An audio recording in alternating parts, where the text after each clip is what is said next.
अस्सलामुअलैकुम मैडम। वालेकुम अस्सलाम। मैडम ये क्या कह रही हैं आप? क्या कर रही?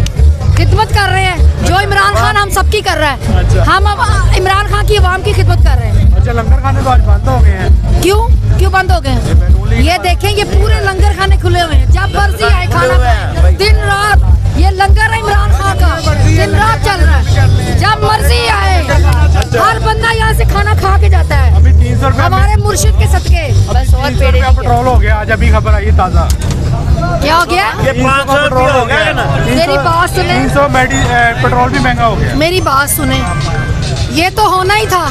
जब आवाम घर में सोई होगी, अपने लिए नहीं निकलेगी, तो ये तो होगा भी 350 पे भी जाएगा, मगर आवाम घर में बैठी हुई है। इनको नहीं, ये जितना मर्जी जो कुछ महंगा हो जाए, ये लोग निकलते ही नहीं है। पता नहीं कब ये अपने हक के लिए निकलेंगे। मुझे तो, हमारी तो समझ से बाहर है। अच्छा, और इसके अलावा सेहत कार्ड भी बंद हो गया। सेहत कार्ड बंद हो गया, हमने देख लिया। अच्छा। और मुझे कॉल आई थी सुबह एक औरत की जिसका ऑपरेट था। अच्छा। और वो बेचारी रो रही थी कि मेरे घर खाने को पैसे नहीं है, मैंने ऑपरेशन करवाना था।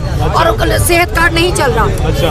मगर मैंने उसको कहा है, दुआ दो बहन, दुआ दो इनको, चोरों को, डाकुओं को, जो हमारे पर मुसल्लत हुए हैं। अच्छा। ये नहीं चाहते कि गरीब किसी अच्छे हॉस्पिटल से इलाज करा ले। अच्छा, बस इतना ही कहूँगी इन लोगों के लिए। अच्छा। इनको इंशाअल्लाह ताला ये अवाम उतारेगी और दमादम मस्त कलंदर करेगी, इनका वो हाल करेगी, दुनिया देखेगी इंशाअल्लाह।